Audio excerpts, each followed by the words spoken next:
салом алейкум дӯстони азиз. Беморе ба мо муроҷиат кард ки бо бемории санги пешоб, яъне санги сеяки поёни ҳолиби рост, санг дар нижни тел мачитошника ҷойгир шуда буд.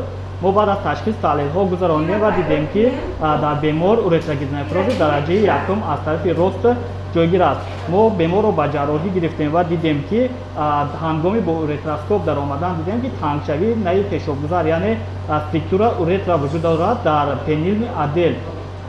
мо структураро бо воситаи лазер сурох кардем ва гузаштем.